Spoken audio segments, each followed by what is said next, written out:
Hello, everybody. It is Thursday, January 2nd. It is the best in paranormal podcasting. It is Darkness Radio. I'm your host, Tim Dennis. A little bit of a different format today. By the way, happy anniversary, baby. Got you on my mind. It's a song.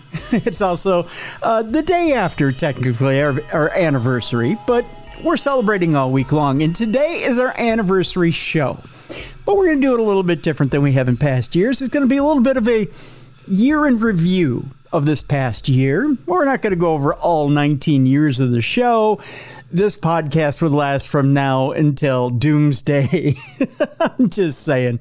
But we are going to go over the last year in review, kind of like a lot of the New Year's shows you've probably been watching.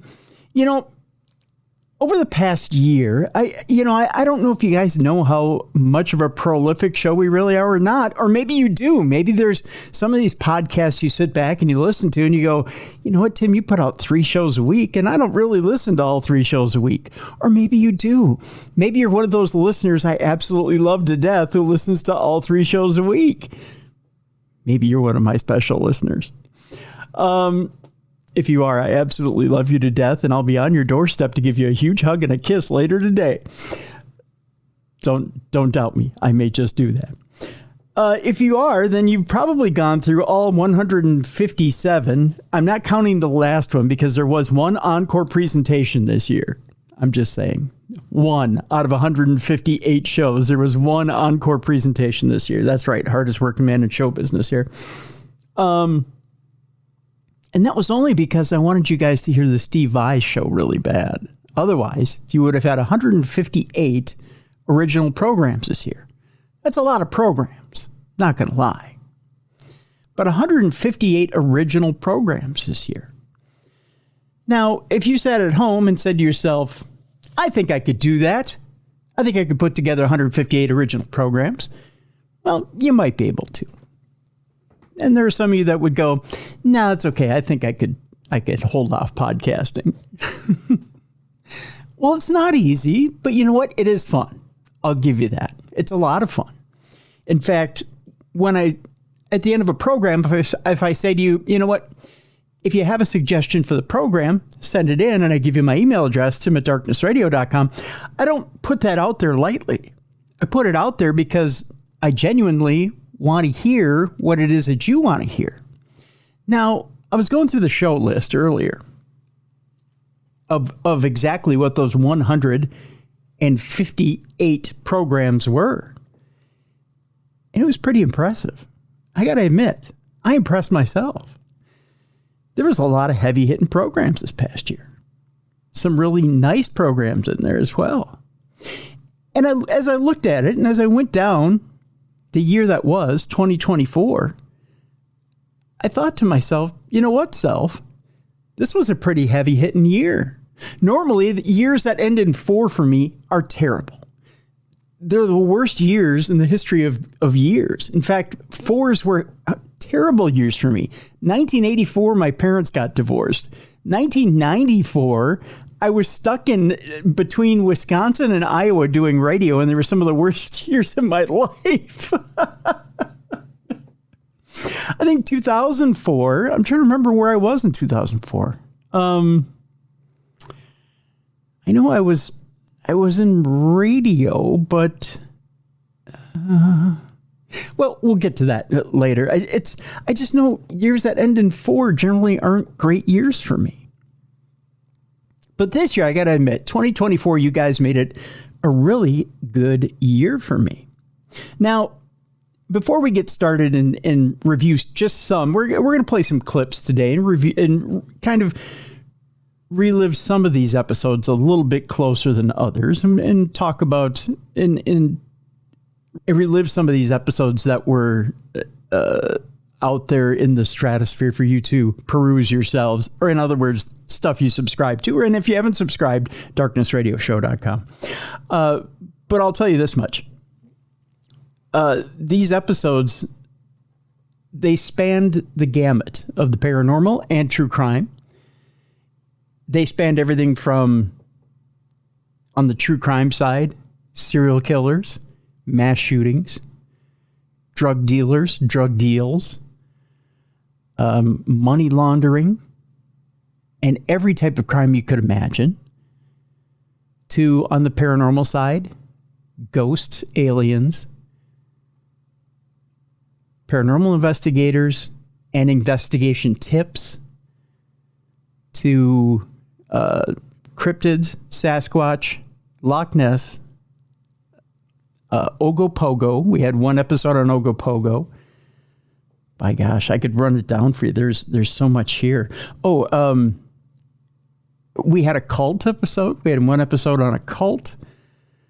Baphomet. There was one on Baphomet. We had plenty of episodes on demons. We brought back lots of different favorites. We had, of course, psychic episodes. There were psychic episodes in there as well. Man, so many different topics. I could go on and on and on and on. And we had lots of old friends back as well. We had old friends back like Alan Warren, Jim Harold, Jody Levon, Dacre Stoker was back. Brad Blair was back. Mitzi Serrato, as well as Dr. Heather Lynn made 2 appearances this year. And our good friend Travis co-hosted this year, which was wonderful as well. He came back and co-hosted for quite a few episodes. Now, I want to start off today with, we did a prediction segment at the end of, actually at the beginning of this year, the very first episode with Chess. It turns out that you're going to kind of freak out a little bit. We didn't do a prediction segment, it turns out, in 2023 for 2024, but we did read a prediction from the Moore's, I think it's the Moore's catalog or the Moore's log over in England. It's kind of like the what do you call it? The Farmer's Almanac here in the States.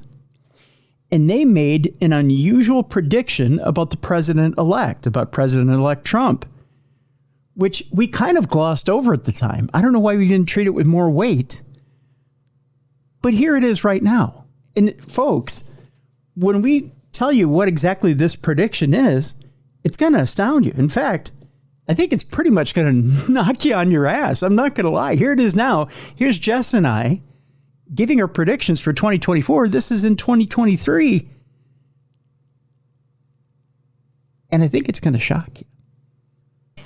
Now, Old Moore's Almanac has predicted that there would be aliens for real in 2023. When they predicted that, they didn't see that the American government would open up these hearings. So that kind of qualifies as aliens for real, right? I think so, yeah. Okay.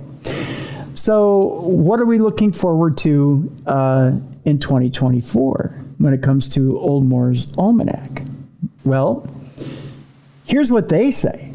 They say there's an assassination warning for Trump, the end of cash, the end of roads, as in what we're driving on. What? Yeah. And a massive earthquake that extends across multiple borders. Okay, so an assassination attempt? Yeah. Okay.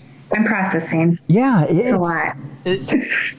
I mean, it all sounds so bizarre, but... End of roads? How are we going to get around? Maybe they start making space cars. I don't know. You remember those floating cars we always wished for? Those Jetsons cars when we were kids? I really thought that was going to be a thing. I remember writing about that in middle school when it was like 2000. Yeah. What was it going to be like? And like, we're totally going to be flying around in cars. Right. We're not. So, but that was the thing that got me about this prediction is the end of roads. That was the thing that... That's crazy. Yeah. So we're getting flying cars, Jess. That's what I was getting at. That's my takeaway, and I like that part. Yeah. The rest of it I could do without. Yeah, but we're getting floating cars. Just saying. How's that for freakish, huh? The Farmer's Almanac of England ends up picking the assassination of President-elect Trump. Not once, but twice. Yikes. Okay, so that was the 2024 prediction, picked in 2023 by essentially something that's supposed to tell you what the weather is. Weird, huh? That's the first clip of our Year in Review 2024 at our anniversary. 19th anniversary, by the way. So this whole thing kicked off in 2026. We're old enough to drink, check. We're old enough to smoke a cigar, check. We're old enough to go to the strip club, check. Just checking off different things. I'm kind of excited to do this. We're not old enough to get a drink yet, but I mean, we can drink in front of our parents. We just can't drink all at the bar yet. Just saying. Anyways. Okay, so one of the things that we got to do this year, that I got to do this year, many times, is get to go to the Palmer House. And I say many times, not like it's, like I'm bragging or anything. I'm not bragging to you kids. But I was honored to do so. I got to do so with Jess and Ghost Stories Inc., which I was very proud and happy to do. The other group I got to go with was Potographs for Pooches and Tim Maile. Now, Tim Maile has an amazing story. And, I heard about his group a few years ago. I was inspired by his story. I saw his post on social media, and he started talking about, should I do an event outside of Michigan? And I'm like, oh, yeah, you should. And then when he said, should I do one in Minnesota? And the minute I saw that, I contacted him. And I said, well, of course, you do one in Minnesota. I'm in. Please let me be in. Please let me do it.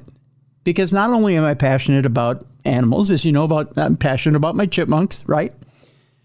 But I'm also passionate about pups. I've had many dogs over my lifetime, and I was passionate about Tim's story as well. So I figured, let's introduce him to the Darkness Radio audience. So here's a clip from Tim's appearance and a clip about interactions with his dad and psychic Scotty Rourke. Here's that now.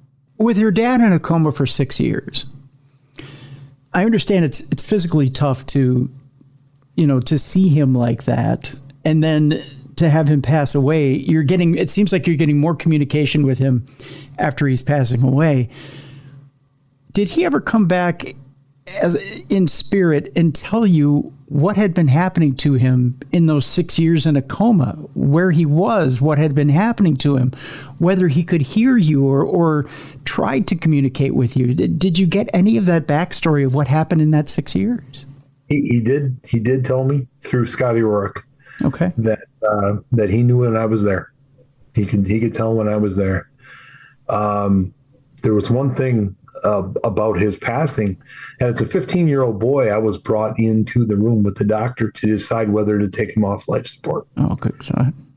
And as a 15-year-old, you're part of that decision. And I think I was protecting myself. I didn't understand the gravity of it all. And we had decided, there's no hope for recovery. So let's let him go. And I went home that day. And I struggled with that for years because I should have stayed there. I should have held his hand. I should have been there for him. Thankfully, his sister stayed. She was with him when he passed. But I carried that with me for a really long time. And I had an event in Kewanee, Wisconsin. And Scotty Rourke was a speaker there. And I asked Scotty if I could talk to him, and we went outside, and I didn't even get a word out. I instantly burst into tears because I knew what I wanted to ask. I wanted to ask him, is my dad upset with me that I left? And I just had tears, and Scotty put his hand on my shoulder, and he said, your dad says you were 15. Stop beating yourself up. Oh, wow. So that gave me all the validation in the world that I needed. And it was it's just nice to have that connection and know that he's still there. Yeah. Still watching. And later in life I've been sending him every animal that I've ever had and telling him he better take care of them until I get there. Yeah. So I got a fantastic relationship with my dad. I still look at him through the eyes of an 8-year-old boy. Yeah. He'll always be my hero. Yeah. Always will be. And just so much love for that guy. I mean, he gave me life. And, I respect the man to no end, and just, selfishly wish he was still here. But I don't think a lot of this stuff would have happened if he would be. So the whole Maile family, as they're now known, because Tim did end up getting married to his betrothed, wonderful people.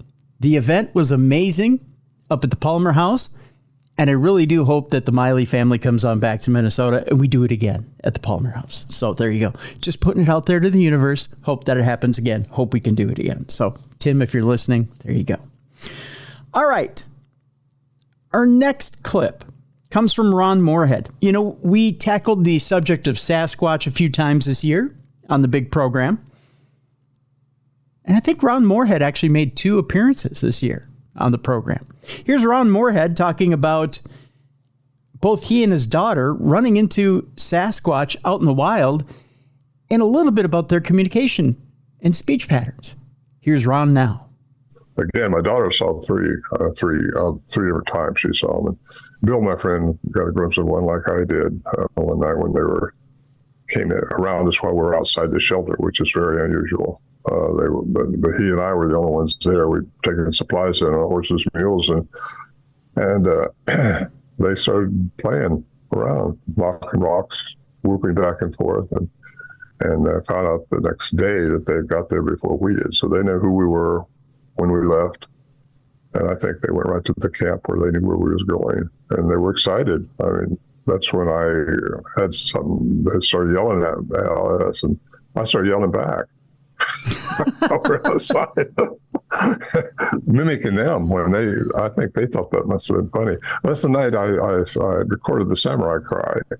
Got my little cassette tape recorder out of my saddlebag, and these things were chattering so much and back and forth. I think there were 3 of them there that night, and one of them made the big samurai cry behind me. And they called it samurai cry. Actually, Mike Moneymaker, BFR, coined that sound. Mm-hmm. He said it sounded like a samurai. He heard that before he started the BFRO, and so it's kind of hung in there since then, because there's a lot of chatter like that goes on between these things. They talk so rapidly. Of course, they got a bigger head too, so they got a bigger tongue, bigger everything. It's the 19th anniversary show for Darkness Radio. That makes it 2025, doesn't it? Holy cow, 2025 already. I can't believe that the years are going by. I mean, they're going by that quick. You know, one of the favorite guests that we have here, and we have guests on multiple times throughout a year, sometimes, and it's not because we can't get enough people on the show. Don't get me wrong, we can. I just love challenging you guys. But one of my favorite people to have on this show is Richard Estep. Now, Richard and I are separated by just a few days birthday-wise. So you would think that would, I don't know, make us best buds or something. We're good friends, but we like to kind of needle each other every once in a while when we're drinking together, whether it be at a convention or wherever we are. But we also like to share birthday parties. Actually, I like to share my birthday party with him. He likes to have his own birthday party, which is kind of a private joke. I'm always horning in on his birthday. I'm sorry, Richard. I don't mean to do that. But he's very nice about sharing his birthday. He's a very good sharer. Whether he likes to do that or not is up to him. Again, sorry, Richard. It's not my fault. Again, private joke.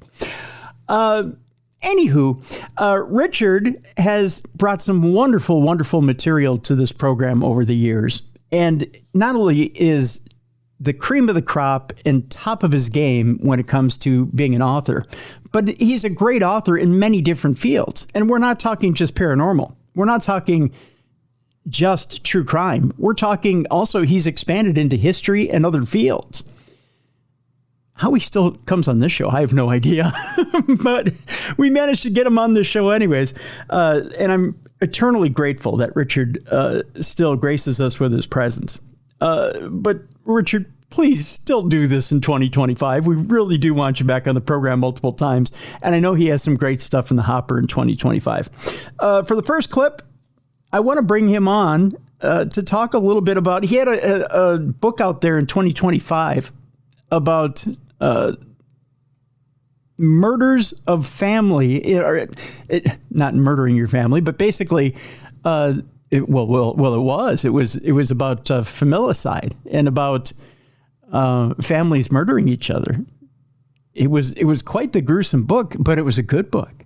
So one of the questions I had asked Richard was about restraining orders, because it seems like restraining orders really don't work no matter where they're placed. So here's Richard now commenting about the efficacy of restraining orders.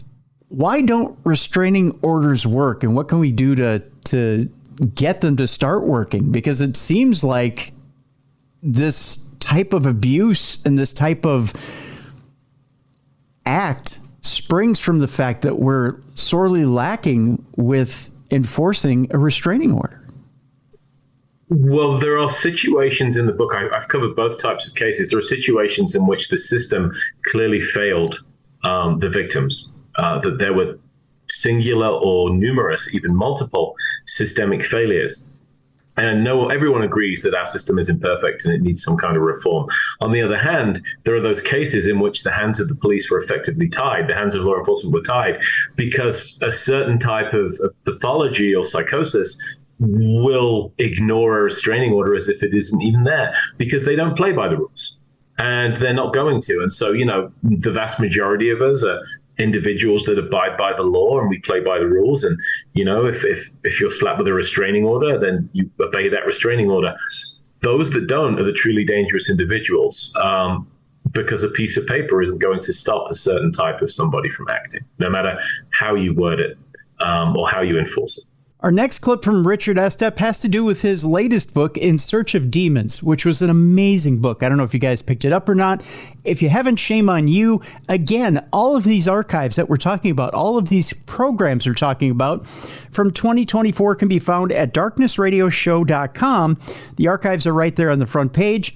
You could just simply go find these programs. You can search by our guest name, and the programs will come right up. Now, Richard had this wonderful book, and it's still out there, called In Search of Demons. And the story, as far as this particular clip goes with Richard, had to do with one of another guest that we've had on this program, Karen Dahlman, who I absolutely love. Karen is amazing. Not only talented, most of you know her as not only a master of the Ouija board and someone who is a specialist at the Ouija board and has written books having to do with the Ouija board, and has written children's books having to do with the Ouija board. But Karen is also, unbeknownst to me, a master psychiatrist. And Richard put a story in the book that absolutely blew me away. So let's go to that clip right now, and I'll have Richard explain how Karen was able to separate demon from non-demon. Here it is right now. Karen Dahlman, people may think Ouija board, but Karen also has a day job in which she's a psychologist. And she deals with a thing called DID. Explain to people, Richard, what DID is and why it comes in handy in your book. It turns out that she diagnosed a particular person who had this disorder, which could be the reason why people may think they have a demon inside them. Yeah, it's important to not just cover the kind of spiritual aspects of the subject of demons, but you have to look at the psychological components too. So DID is what used to be called multiple personality disorder, where an individual splinters their personality into several parts. Usually as a result of severe trauma, it's a protective mechanism.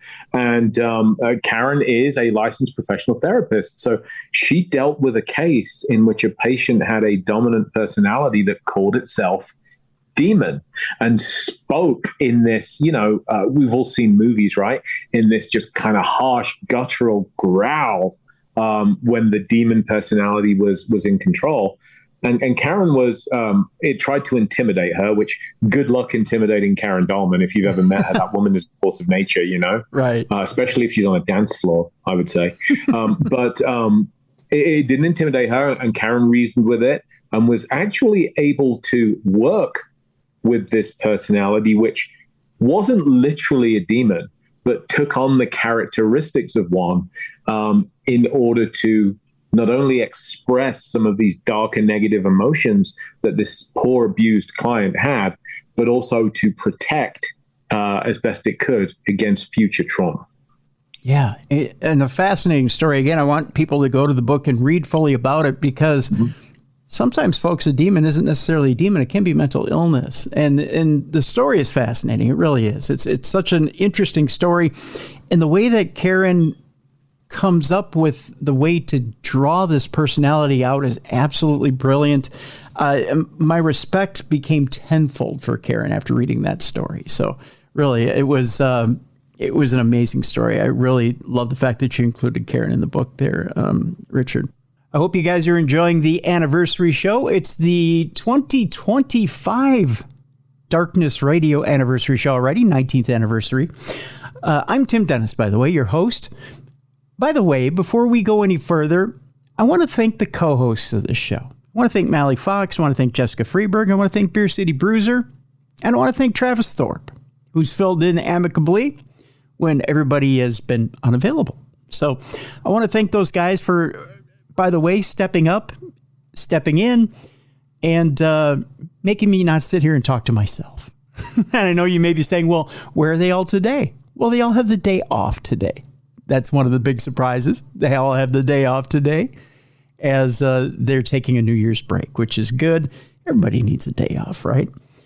But we've got lots of good stuff in store here for you today. You know, one of the things I love about the program is every once in a while you get to hear a good war story, right? And in this business, in broadcasting and podcasting, we have war stories, okay? Well, one of the guys I like trading war stories with is Joshua P. Warren. He's got war stories from one of the biggest radio shows out there, Coast to Coast AM. And of course, Joshua has gotten to meet the man. Now, when I say the man, of course, I'm talking about George Norrie too, but he's met the man, Art Bell. And Joshua is in possession of an object owned by the man. What is that object? Well, let's let Joshua tell you about it right now. Because, you know, Art Bell, who of course created Coast to Coast AM. Yep. He called me one day, and this is a long story that I'll make short. He called me one day, and he said that he had this like 5 foot tall wooden alien statue at his house in Pahrump, and he said that his wife and daughter are scared to death because they are saying that this statue comes to life at night and runs around the house, and that if he doesn't get rid of this thing, they're probably going to get a divorce. What? And he wasn't joking. I mean, he was dead serious. Like, this is a serious thing. And he said, "Would you like to have this?" And I said, "Yeah." Of course I'll take it. Yeah. He wasn't going to give it to me for free, though. He did want a little. He didn't charge me much, but he said he wanted, you know, a nice lunch out of the deal. So you're kidding. Yeah. Oh my gosh. So, but here's the thing that I'll never get over this.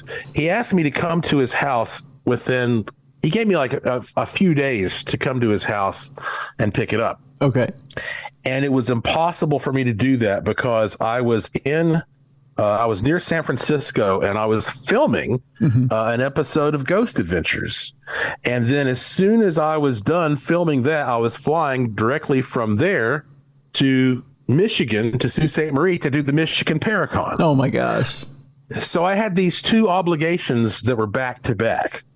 And so there's just no way I could have been a man of honor and said, "Sorry, Charlie," to everybody else and done this. But I knew I had to have this. And I had a really good friend who was a movie producer, big fan of Art Bell, living in Los Angeles. And I contacted him. His name is Jim Castle. And I said, "Jim, would you be willing to go to Art's house and pick this up on my behalf and then ship it to me?" Then he said, "Heck yeah." So Jim Castle went over to Art's house, and I will just I envy him so much because he said that Art invited him into the house, and they just sat around for hours shooting the breeze, and Art was just like the perfect host, and gave him a tour of the property, and went out and smoking cigarettes, talking about the good old day. They're like, oh man, how much would I've given to, I mean, maybe I would have in retrospect, just like, I think if you would have called Brad Blair over at the Michigan Paracon and just said, listen, I just need you to rebook the ticket, just, and I can come in a little bit later, and told him what you were doing, he would have done it in a minute. I should have done that. All he would have required was just either a FaceTime call or an autographed picture at the very least. He would have done it. Yeah. He would have done it. Gosh, I should have done it. Yeah, I absolutely should have done that. Yeah. But, well, the good news is I got the statue. And so at that time, I was living in Asheville, North Carolina, and I had a museum there called the Asheville Mystery Museum. And at that time, the museum was in this old haunted jail building. And so one day FedEx pulls up with the biggest box I've ever seen, and they crack it open and all the peanuts fall out. And here is Art Bell's alien statue, one of a kind. Okay. The only one ever. And the story behind this thing is, and I've got the whole provenance. As a matter of fact, for posterity, I put the whole provenance in a website called artbellalien.com, artbellalien.com. And basically the story is, back around in the early 90s, there was this guy who I think he lived in, I want to say Delaware, who was a professional wood carver. And he used to make like cigar store Indians and things like that. And he loved to listen as he was working all day to the Rush Limbaugh show. Okay. And one day, this wood carver was in the grocery store, and he saw a tabloid that had a picture of Rush Limbaugh standing next to aliens. And so he thought it would be a gag, instead of carving like a wooden cigar store Indian, to carve an alien and then drop it off the next time he was in Rush's area doing a delivery at the radio station. And so he did this. So this guy, this wood carver guy, he takes all this time, carves this huge statue out of mahogany. He names it Carville because he said he thought it looked like James Carville, the political pundit. And it does. Yeah. He dropped it off at the radio station and in the lobby, and never heard another word about it until like 15 years later when I contacted him tracing down the origin of this thing. Well, what happened was Rush Limbaugh loved this thing, and so Rush Limbaugh put this statue in his studio. And then one day, Art Bell was in New York, and he got invited to go meet Rush Limbaugh. So Art Bell walks into Rush Limbaugh's studio, and his jaw hits the floor, and he goes, why do you have an alien here? And Rush says, some fan just like dropped this thing off. And Art loved it. And before Art left, he stuck a $5 bill and a cigarette in the hand of this alien. And then he left. Well, like a few years later, Art Bell was being honored by Clear Channel at this big soiree in California. And Rush Limbaugh remembered that Art loved that alien. And so as a surprise gift, when Art was on the stage with Matt Drudge, at one point, the head guy back then, I think his name was Randy something, I can't remember. He said, we got a surprise, and they bring this alien out on the stage in front of everybody at Clear Channel, and Art runs over, and like there's video of him hugging this alien and just like he's just loving on this alien, right? So then he took it, and this alien was in his studio all these years. Art is broadcasting these classic shows. Okay.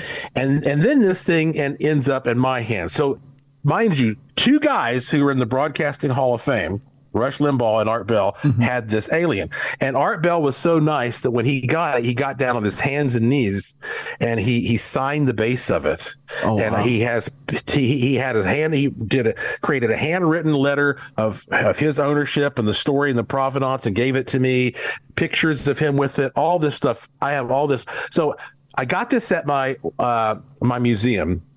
The first night I got him, I was setting him up and making sure everything was perfect because the media was coming the next day to do a story about it.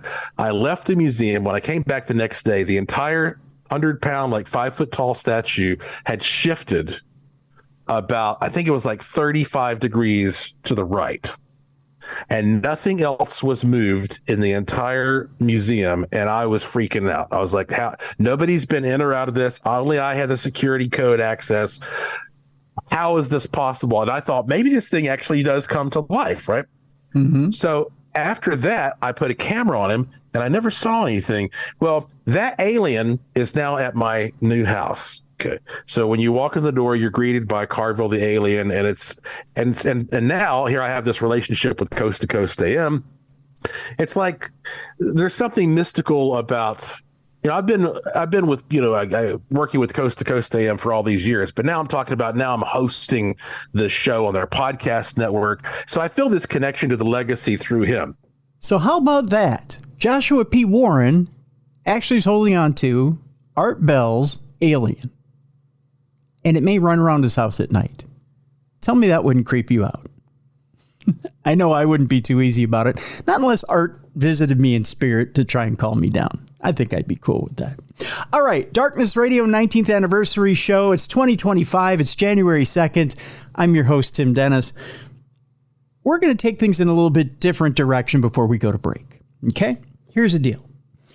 During the year, we took a little bit of a spiritual journey, but we combined it a little bit with near-death experiences. We combined my love for music, and we kind of twisted it together, made a nice little tasty package, and we combined it for a couple of weeks. And we also brought in some paranormal investigators and filmmakers. We threw it in a nice little sauce, cooked it up for you, let you taste it and see how it worked. Evidently, it worked pretty good because the downloads say everything. I mean, you guys absolutely loved it. So here's the deal. I'm going to start at one end, work my way to another, and we'll play some of the clips for you because we have some pretty interesting and tasty clips for you from this as well. I want to start off with a man who had a near-death experience by the name of Ray Catania. Ray now does speaking, and he talks to people all over about what it's like on the other side. By the way, Ray has a real groovy radio voice as well. I'm not going to lie. But Ray had a very interesting near-death experience where, I don't know quite how to put this, but there was a kitchen accident. And in this kitchen accident, he started to lose his life. His parents came upstairs only to find him on the floor dead. We'll take it from there. We'll bring Ray in and explain, and he'll explain to you what his near-death experience was like. Here's Ray Catania now to tell you what it's like to leave your body. So I did make it to the edge of the bed, and I gave myself like one last like really good pull, and I fell out, and I came face first down onto the ground, right? And that created a thump that everybody heard downstairs and went, oh shit, Ray's upstairs. We got to, and then they came running up. But here's the funny thing. By the time they got there, I hit the floor. Normally that would hurt, right? Yeah. I hit the floor and I knew that I hit it, but there was no pain at all. And that's because that was the moment I was dead. That was the moment I was out of the body. It's almost like you get pulled out of the body right before that pain is about to kick in. And at least I've heard this before from others. And that's the way I experienced it also. So I was above my body, and the room that I was in was exactly a square. And I'm in a corner, like a neutral corner, looking down at my dead body. And I'm just energy. And there's this amazing light. I mean, amazing white light, just like you've heard about. And it's adjacent to me in the adjacent corner, and it's directly on me like a spotlight. It's not on my dead body. It's on me, the energy that I am now. And I am commingled with this light, and I'm one with this light. And the feeling is unbelievably euphoric. It's just the best feeling I've ever experienced. And God knows I did a lot of drugs in my life, but there was nothing better than this feeling. And the more I went into the light, I felt it more so. So it would increase, the euphoria would increase. And there was a being at the end of the light that was saying, it's okay, Ray. It's safe to come into the light. I don't know who that was. I refer to him or her as the being, and he will come up again. I'll just say he. Sure. I wanted to go in. I wanted to go all the way across. It's like a tunnel, and I wanted to go all the way across to the other side. But what happened was my father kicked in the door to come and grab me, and he scooped me up, and he was screaming, and he was crying, and he was distraught, and he was yelling for the paramedics. You got to get up here, my son, and he's screaming. And I'm like, oh my God, this man loves me. And I didn't know that. Honestly, I never felt that before. Like he's got me in his arms, and he's crying his eyes out. And I'm like, oh my God, that's what I always wanted. Yeah. Was that feeling. So I asked the being at the end of the light if I could go back. And I was negotiating, if you will. I was saying, I don't think I can leave him like that. I made it about him. He's, really taking this hard that I'm dying. But the bottom line was I did come back. I was no longer in that room when I woke up. I was on the living room floor and on my back, and the paramedics have all their tools out, and they're working on me and, just very diligently doing their thing, and saying, we got to get him in. Let's bring up the truck, meaning the ambulance. And I'm like, guys, I feel great. And they're like, you're not great. And I'm like, no, I feel fantastic. I've never felt better. The euphoria is still in me. And I'm trying to explain to them, I just want to get up. And they're like, you're not going, you have no blood pressure. You're going in the truck, and we're going to the hospital. And I'm like, but did you hear the voice? Did you see the light? I mean, didn't you see that? And now they're looking at each other like, I got 3 heads. I'm crazy. And I'm going to wind up going to the wrong hospital and never coming out. Pretty freaky, huh? I mean, just kind of boom, out of the bed, and all of a sudden you're laying on the floor, and away you go. And off you go. Now, one of the things that I wanted to know about, or have always wanted to know about, is where does creativity come from? When I'm sitting here thinking about show ideas for you, or when I'm coming up with ideas for you, where does it come from? When I'm noodling around on my guitar, where do the notes come from? Where do the ideas for songs come from? Where do the ideas for great novels come from? Where do the ideas for great films come from? Is it truly human ingenuity? Or are we pulling from some great source in the universe? This thought has always gone through my head, right? It's always been one of these things that bug me at night. Well, it just so happens, I've told the story before, that well, as most people know, I'm a huge Van Halen fan, David Lee Roth fan. And so Eddie Van Halen, Steve Vai, these different guitarists have been huge influences of mine. I mean, ever since I was knee high to a grasshopper, right? Not going to say how old I am. But I took my nephew to go see Steve Vai this past spring. And as we're walking back to the car, again, if you believe in serendipity, synchronicities, whatever it may be, the tour buses are out there on the way back to the car. So I'm like, hey, you want to go meet Steve? Figuring it's worth a shot to go stand in the tour bus. We decided to do so. Figure maybe we'll get the kid a picture. Just so happens we get to meet Steve. I shoot my shot. We get him on the show. Go figure. But the way I pitched it, knowing that he's highly into the metaphysical, would be to talk about music and to talk about the way that music and creativity and spirituality mix with each other. And I pitched the idea to him right in front of the tour bus. He loves it. He didn't want to talk about paranormal. That wasn't his gig. But he did want to talk about spirituality. So I thought that'd be cool. Great. So we hook it up. And this thought hits me. As we're doing the interview and things are really vibing, I think, you know what? I want to go deeper. And I hit him with this question. That he has had friends that have crossed over, that have passed over. And would he want to hear what the music of heaven sounds like? The answer I got blew me away. Here's that answer that Steve Vai gave me right now. Of course, Frank has passed away, Jimi Hendrix has passed away, and recently we lost Edward Van Halen. And I know you formed a friendship with him over the last decade or so, decade or two. We always hear this from people who have had near-death experiences. When they go to the other side and they come back, they talk about the vividness of color. They talk about how wonderful the music sounds. My question to you is this. Have you ever wondered what the music sounds like on the other side?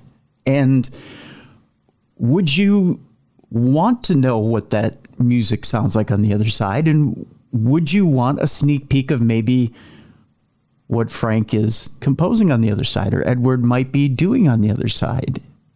And would you want to hear it? Well, I can explain to you several experiences that I've had. Please. And you can determine whether you believe it came from the other side. Please.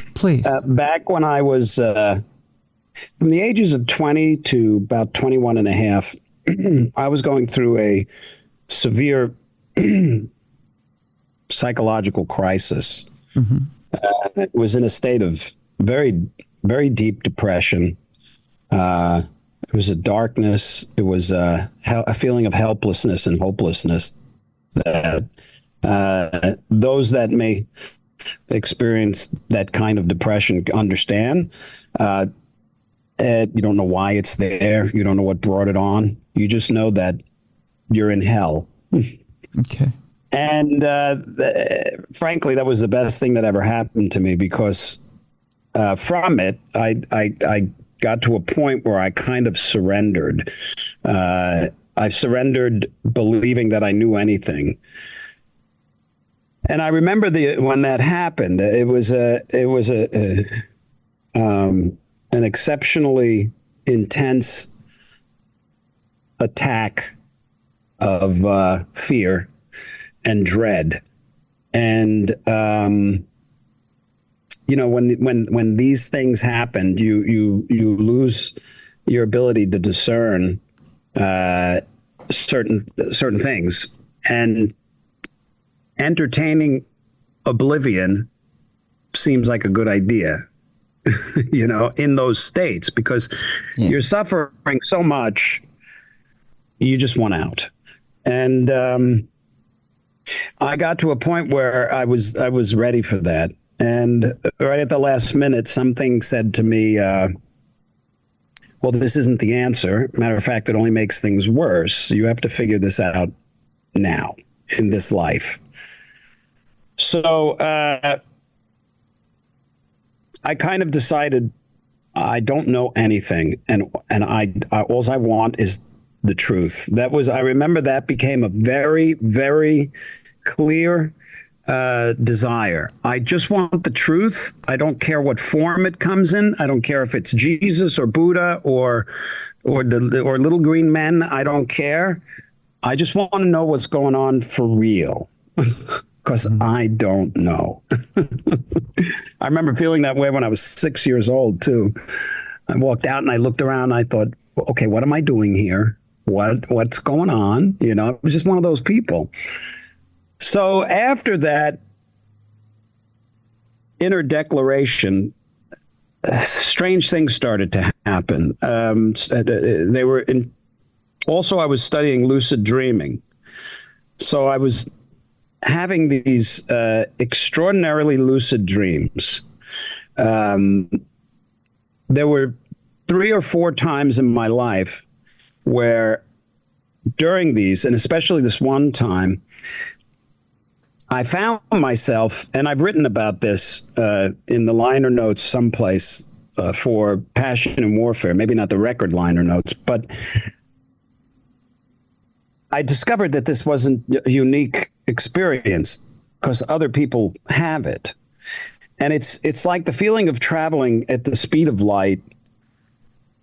And there's this music that I could never explain. It's not like you're hearing it with your ears.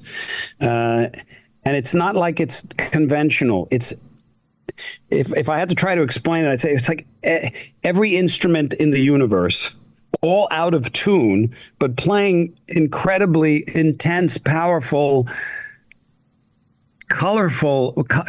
The colors themselves have the sound in such intensity and richness that it's beyond like overwhelming.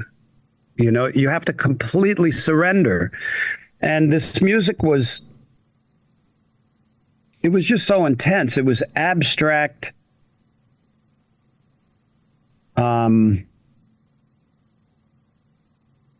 Just intense. And it came from all around, you know, and it wasn't something like, oh, I hear that. It was part of you. It became you. And unfortunately, it would only last for a very short period of time. Yeah. And then I would be slammed into my bed, or what seemed like that. And I remember once waking up just weeping uncontrollably from this intense music that you have no words for and you can't reproduce it. And I tried. And it's a piece of music called Love Secrets. Yeah. On Passion and Warfare. Yep. It's in the moment, abstract composing, trying to capture the slightest little hint of what that experience was like. So I believe that music is actually real music. And everything we hear here is dumbed down. See, so whoever told you never meet your heroes because you'll be disappointed was full of it. That interview was amazing. It was an interview of a lifetime, easily top 3. Just saying. It was so amazing. Steve was wonderful. And not only that, but that answer. Oh my God. He not only heard the music of heaven, but he put it on a record. And not only that, one of his best-selling solo records ever. You got to love it. Come on. Not only that, but you can go get Passion and Warfare right now on iTunes or wherever you get your albums. You can stream it. You can go get it on vinyl. Go support Steve Vai right now. Go to Vai.com and go get your albums. So there you go. All right. That's not the only people we had on that had an album this year. No. Our friend, the Booth Brothers, Christopher and his brother, they had an album as well. Now you may say, no, wait a minute, the Booth Brothers are filmmakers. How do they have an album? Well, they had an album under a different name, except for it was way back in the 80s. Actually, they had a bunch of albums, but, you know, it's not stuff that you would have heard if you're under the age of 50. Just saying. But it was found by the internet. Actually, the single was found by the internet. I'll use the plural President Bush vernacular. And as it turns out, it got quite popular. In fact, I think at the time we did the interview, the Booth Brothers had 10 million views on TikTok of the video. And I think it's called Everybody Talks. Is that what it was? I think. But they were doing gangbusters. In fact, they still are. And they've come out with an album of all 80s tunes based on what the band was doing back then. So Philip and Christopher have this album of 80s stuff. Now, we kind of described it in the interview as it's kind of a combination of Wham, Culture Club. It's kind of got that feel to it, but it's got also some guitar in there and some other things. During the interview, we were discussing kind of being around that feel of the music again, because it had been decades since, well, not really for Christopher, because Christopher had been making his own music on a regular basis. And he had just recently bought an old Fostex and brought in the Fostex to work with. But it was Philip, who hadn't picked up a guitar in years and started to play it. So I asked this pertinent question to Philip when he has started to hear the old Fostex and picked up a guitar. And I asked him this pertinent question because it had to do with music and spirituality. And it kind of tied into the previous week when we were talking with Steve Vai. So here's that question now. We tied into the previous week. Here's Christopher St. Booth and Philip Booth talking about music and spirituality right here on Darkness Radio. You know, Philip, I got to ask you this. You know, it's been so long since you picked up a guitar, and now you're talking about picking it up again. There's muscle memory. And then there's, you know, Chris talked about transporting yourself back into that place. Okay, so when you talk about hearing that, you know, the old Fostex and everything, and putting yourself back in that place and back in that apartment, you talk about growth, you talk about spiritual growth, you talk about mental growth, you talk about where you are now.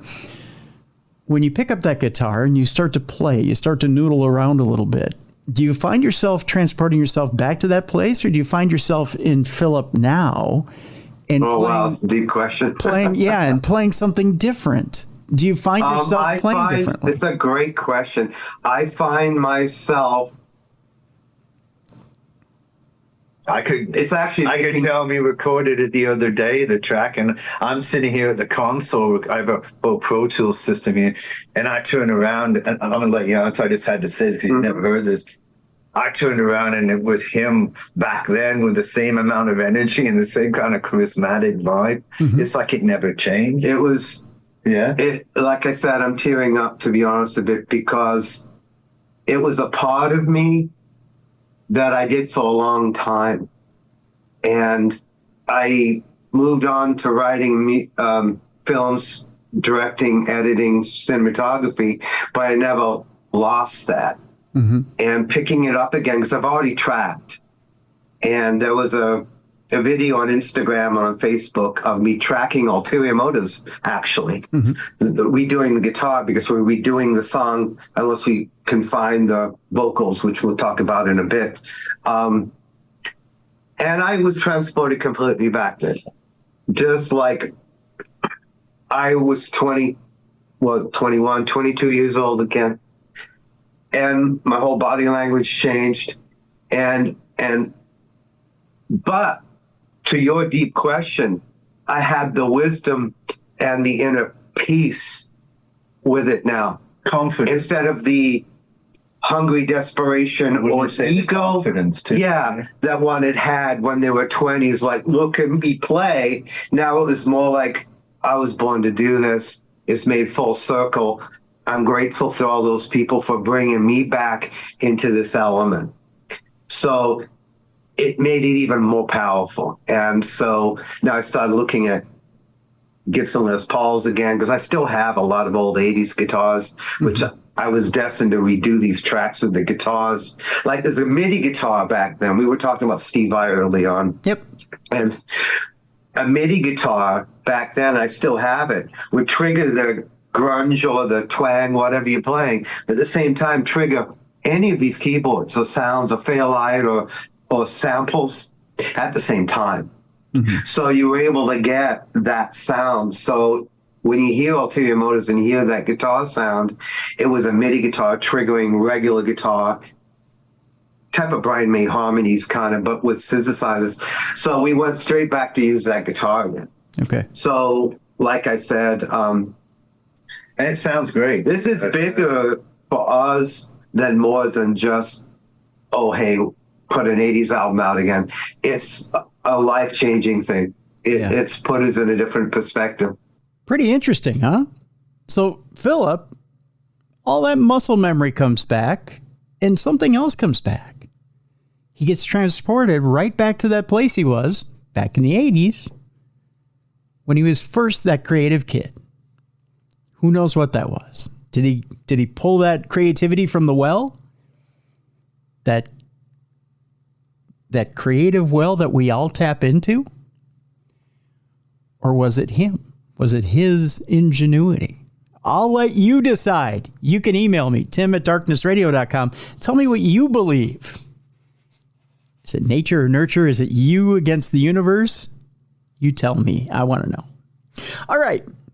One more before we head to break. I got to meet a collective of ladies who wrote an amazing book this year, The Women of the Paranormal. Now, there's a couple of different women that wrote books this year. But these women wrote one book on Women of the Paranormal. There's another woman who wrote Women of the Paranormal book. There are two different Women of the Paranormal books out there. I want you to get them both because I want to support the Women of the Paranormal. These women, Marie D. Jones, Denise Agnew, and Nicole Strickland, wrote their Women of the Paranormal book. They came on this year and presented a whole list of amazing women in the paranormal. Our own Mally Fox was in that book, by the way. And from that book, Dr. Heather Lynn came on the program. She made 2 appearances on this program this year. One of the programs, she presented a whole program of different we kind of did this little jammy jam on different things on the paranormal and spiritual aspects of things. The second thing, we talked about Baphomet. She had a brand new book about Baphomet out there and some of the misconstrued things about Baphomet out there, which was a fascinating program. The Reverend Donna Vall came on the program off of that book, who has an incredible gift having to do with painting from spirit. And at one point she had done 35 paintings in one afternoon at a church. I'm still astounded by the thought of that. And these paintings continue to change and grow as they sit in these people's homes because the message from spirit changes. So the painting can look one way one day, and then you can look at it the next, and it will have changed because there's a different message. Amazing stuff. So we get to learn a little bit about these amazing women in this program called The Women of the Paranormal through Denise, both Denises, and through Nicole. Somehow during the program, it was brought up that, the evolution of women in the paranormal and how on TV it hadn't started so nice. How women had been kind of relegated to the case manager role on TV or the section of TV, and how they kind of were looking forward to seeing that grow and change as now women have started to take the lead roles on television. So we kind of got a good joke in there. Here's that joke right now. Oh, for sure. I think it's at the end of the day, it's kind of a really complicated thing. And sometimes I think it's more complicated than people want to admit, because I know I'm absolutely certain that a lot of the men that we see on television who are working in the paranormal field would totally be accepting of having more women alongside them, working with them in whatever specialty they have. But I do think, and not having been on any of those kinds of programs, I can't say for certain, but my guess would be that a lot of times, because production companies and streamers and all of that are looking for what they think is going to be the most popular kind of television. And if they were used to right from the beginning, the first Ghost Hunters, which I think came out in something like 2004, something like that, that kind of set the stage for what a ghost hunting team looked like. And even though they did have people come in, like they had the case managers that the Ghost Hunter show had right at the beginning. It was always a woman did the case. It was the case manager. She was kind of doing the clerical work, if you think about it. And sometimes going on the ghost, but a lot of times they were very secondary, and so it sort of set it up that way. And so I think that's what people expected, and I also think that people expect, even though they don't necessarily think about it, it isn't always conscious, that women are the damsels in distress that you see in the Gothic novels that are going to be afraid of something. Which is funny because I know lots of men that if you put them in a dark room and go ahead and sit there and wait, to see what you hear, they're like, no way am I doing that. And I'm like, bring it on, sit me in the dark room by myself. Okay. But which is not to say anything bad about men. It's more, I think there's still a little bit of socialized thought process going on in there. But I do think there are plenty of men out there that are totally open to having women join them. Well, 2 words for you, Denise. Dude run came from a guy. I'll just put it to you that way. Pretty much summarized paranormal television for the next so many years. Yeah. It was on T-shirts and everything. That's right. All right, with that, we're going to take our break. When we come back, we're going to dive into true crime. That's right. We got a whole nother side to this whole program known as Darkness Radio. It's called True Crime Tuesday. We're going to talk a little bit about the year in true crime. We'll just briefly go over it. Also, when we come back, we're going to talk a little bit about the scary side of Darkness Radio. That's coming up next, right here on the Year in Review 2024, otherwise known as our 19th anniversary program. 2025. That's our 19th anniversary. You can send us cards if you want by email. Send them to tim@darknessradio.com.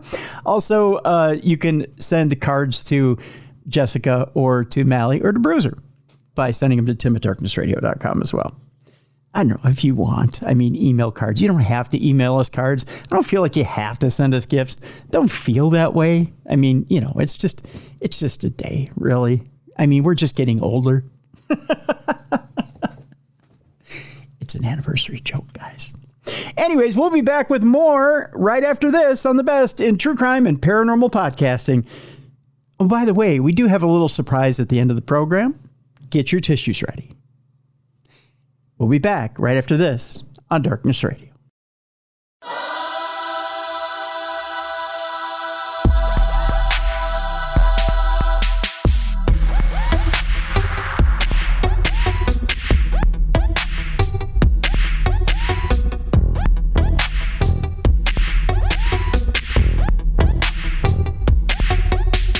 Welcome back to the Year in Review 2024, otherwise known as the 19th anniversary show? Really? Already for Darkness Radio? Gosh, it's 2025 already, folks. Time flies when you're having fun. We've had a lot of fun on this program. We absolutely have over the last 19 years. It's hard to get that out of my mouth. Oh, 19 years! But we had a lot of fun this last year. I'll tell you, one of the programs you would think would be one of the harder ones to do, but it's not. It's actually a lot of fun, is True Crime Tuesday. It's one of those programs that allows you to kind of stretch your brain a little bit, kind of dig into psychology, get into the minds, twisted minds they are, but minds of criminals, and get into the minds of some of the more twisted members of our society, and get behind motives of what makes people Now, I'm going to bring down the room for a second. Already this year, we've had what looks to be a terrorist plot. This is extremely disturbing, folks, and it's not the way to start off 2025. And all of us here at Darkness Radio, I got to tell you, we're disgusted. We're saddened that we started off this year with losing lives. At last count, as we're taping this program, there are 15 dead, 35 injured, or 40 injured already in New Orleans. There was a Tesla blown up at Trump headquarters. There were incendiary devices found in Virginia. the Trump headquarters in Las Vegas, or Trump Hotel in Las Vegas.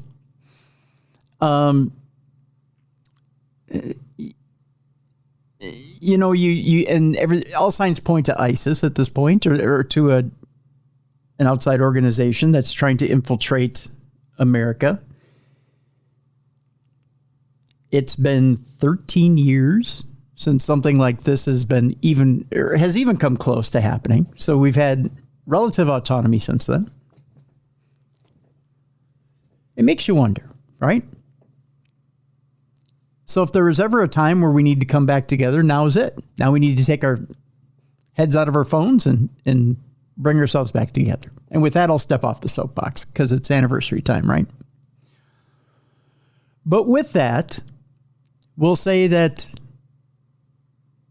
our hearts, our minds, our souls are with the people who are grieving. And we wish everyone would get behind one another and get ready to get behind whatever's coming our way. Because there's something coming our way, folks. That's all I know. And as Americans, we need to get together, right? All right. Here we go. Let's introduce ourselves to True Crime Tuesday. If you're not familiar with that part of our program, maybe only tune into the paranormal side of things, well, you're missing a lot. You're missing some good stuff. I'm just going to give you a brief taste. We've had a lot of stuff on the program this year. We've had everything from killer moms to serial killers to drug dealers, huge drug dealers this year. Dumb Crime, Stupid Criminals, which we're not going to play any clips from Dumb Crime, Stupid Criminals today. We'll leave that for the program for you to go sample. But boy, we've had we've had fraud, kidnapping, con men. We've had stories of every type. We've had mass shootings, the Lewiston shootings this year. We've had stories of all types on True Crime Tuesday. We've even had fictional stories. We've had fiction writers come onto the program. And people have said to me, well, Tim, why have you brought fiction into True Crime Tuesday? Because there have been some really talented national best-selling authors that have pulled from real-life situations and brought them into the fiction world. And they made some amazing stories. So this program has expanded and become very rich in rich material and some really great moments. And we've had some great moments in 2024. One of them came from Jeff Ignatowski, who had his own interesting moment on the program. Jeff told us about how growing up, he almost became a mob hitman. Well, okay, when I say almost, I mean like within a sliver of becoming a hitman. We'll tell you how his father was an aspiring hitman and almost became a hitman, which means he almost became a hitman. Here's where it all went wrong. Here's Jeff Ignatowski right now on Darkness Radio. Now, Jeff, in the book, you state, and this is fascinating because you brought up the mob. You stated that you do have some mob ties in your family. You want to get to the mob eventually in one of these volumes. Tell people a little bit about some of the mob ties in your family and why the mob is so fascinating to you. I find this so fascinating. Please tell my audience a little bit about it. So I grew up right outside of Philadelphia. I currently live in Cincinnati, but originally I'm from Wilmington, Delaware, right? And I am half Filipino, a quarter Polish, and a quarter German. But I grew up, I was born in 1980. So I grew up through this whole culture of, the ethical mafioso, right? And half of my family is all Italian. They're all married in, but they all own restaurants in that tri-state area there. And, you have New Jersey, you have Pennsylvania, and you have Delaware. And so they owned all these restaurants. Well, in the late 70s, when there were riots in Philadelphia, all of my Italian family was all mobbed up, and there were there were guys with shotguns hanging out outside the restaurants, making sure that people weren't going to break in. So I grew up with this whole culture of, I've got an Uncle Sonny and an Uncle Primo. And so I grew up with all of that. And then my dad was friends with Angelo Bruno. He actually had a sit down with him about 3 weeks before they blew his brains out. Oh my God. It was an interesting story because my uncle was working at Tandy Leather at the time. He was a supervisor at Tandy. And a guy was working there, and they were trying to fire him. And my uncle was like trying to talk to him, and he threatened my uncle, saying that he was connected in New York and that he was going to have all of his buddies come down here and shoot up the place and everything. And my uncle was terrified. My uncle never wanted any connection with anybody. However, my dad always wanted to be part. Of course, never could be because he's not Italian. But my dad wanted to be a hitman. So my dad knows a bunch of people, and he goes to Angie and says, hey, I need you to look into this guy and find out if he's actually connected in New York. Does my brother have anything to worry about? And of course, they get back to him a week or two later and said, no, that guy had no connections. You don't have to worry about him anymore. And so the guy disappears. They never, as far as I know, they never heard from him again. And nobody knows what happened to him. But it's funny because, the old story about, well, one day you're going to have to do me a favor. Yeah. Was pretty much exactly what Angie said to my dad. Really? Like, you're going to have to, but 3 weeks later he was dead. So he never did have to return the favor. He didn't have to pay it back. Wow. So, but my dad had been relishing the chance to pay it back all of his life. So it was like he was ready to go. And, I always wondered during that time period, just after that, you have all the stuff with John Gotti, and you have Richard Kuklinski, and, the hit on Paul Castellano and all of that. And I wonder how far removed I was from that. So there you go. Jeff Ignatowski, almost made man. I've never given him crap about it, but I should. I also had a very interesting moment in Michigan having to do with designs on carpets.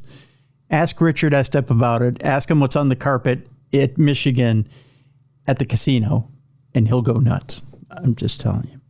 All right. So one of my other favorite guests here on the show is Mitzi Soretto. Mitzi is a wealth of information. Mitzi has written about any and every killer that's out there. Her books are chilling. And one of my favorite things about Mitzi is she takes other aspiring writers, brings them under her umbrella, and then writes different books. Mitzi was writing a book as well about famous female killers in history. And she touched on an era which fascinates me as well. My grandfather was in World War II, like a lot of our grandfathers were. And she touched on a famous Nazi killer who was so brutal that it actually took me aback. And I brought it up with her on one of her appearances here on True Crime Tuesday. And here's that clip now. When I was young and heard stories of Nazi Germany, it frightened me, it chilled me, and I thought, how could the world let something like that fester and proliferate all at the same time? And I think it was the biggest bad guy the world had ever seen. When you hear those stories, and then you see the individuals that ran the machine, and it's a lesson in psychology, Mitzi, that you when you look at the individuals, you go, man, that's just not only a psychologist's nightmare, but a psychologist's textbook as to disorders and different disorders that you could just crawl into their mind and go, wow, that is just messed up. You could go into their backgrounds and see, what does it's a chemistry set of what does it take to make this person. And one of the ones you have in the book, Irma Gressa, is she's got many, many nicknames that you colorfully point out in the book. I believe she was, what was she called? The Beast of well, she was called the Beast of a couple of different places. Wasn't she the Bitch of Belson and the Beast of Belson? Lots of names. I don't even think the writer covered every single nickname. It was so many. The Angel of Death. There were many. She was a piece of work. Can you tell us a little bit about Irma? Well, yeah, she was a very young woman who aspired to join. She wanted to join the Nazi Party, and even her family didn't want her to, but she did anyways. And she wanted to become a guard, which she finally did, the SS, the female guard. And she was. This is one person that there is no way to justify or excuse or find any excuse for what she did. She was totally evil and a complete sadist. I mean, she loved to. She got off on people's pain, and it's referenced in the story many times that it was a sexual thrill for her. So I mean, think of Ted Bundy, stick him in the camps, and you could kind of get an idea. Mm-hmm. There were, these weren't reports. These were actual truths. She carried not only a pistol, which she lied to interrogators both from America and Britain that she carried an empty pistol. It wasn't empty. It was loaded. She carried a walking stick in which she beat prisoners with. She carried a whip that had wire on the end of it, and she would whip women's breasts until they were hamburger meat.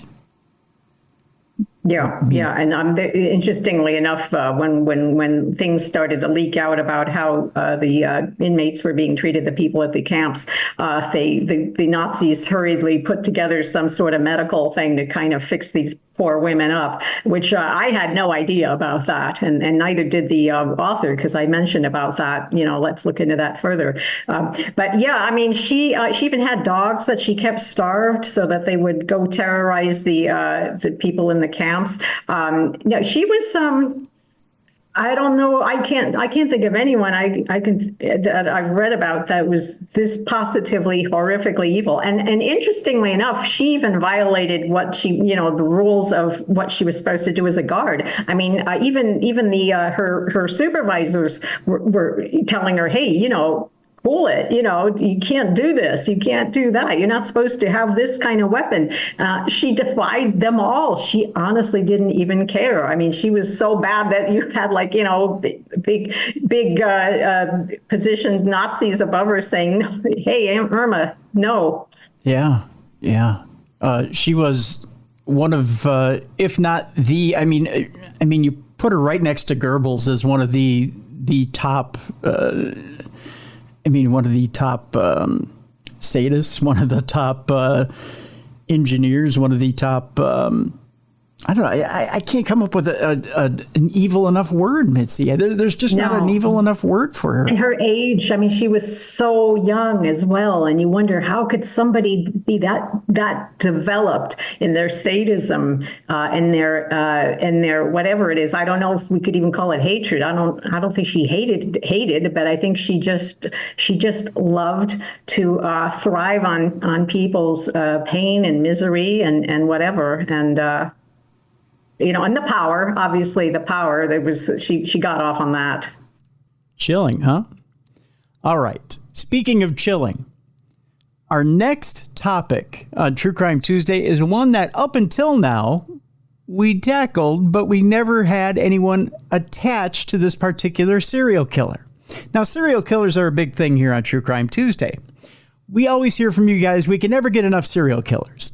The only problem is since DNA has become such a thing, especially touch DNA, it's harder to manufacture serial killers because, well, let's face it, you can't manufacture a serial killer if they can't get away with it. And with touch DNA, obviously, you can't create victims because they catch it pretty much after your first or second victim, right? So the making of a serial killer really doesn't happen because we catch most killers after 1 or 2 victims. At least that's what authorities are telling us nowadays. Well, one of the more famous serial killers, John Wayne Gacy, let's just put it this way. There are still attempted victims that are out there. There are still police officers that are out there that had interactions with Gacy, and there are attorneys out there that dealt with him at the end of his life. Some of them are notorious or notoriously hard to get a hold of. Twice this year, we were able to get a hold of someone related to or involved with people who were involved with Gacy. The first one was Karen Conti, who was Gacy's last attorney, or one of his last attorneys. We had her on the program earlier this year. The second one was John Borowski, who we just had on. You just heard him last week. He's a filmmaker who did an 8-hour miniseries that's out right now on Amazon Prime.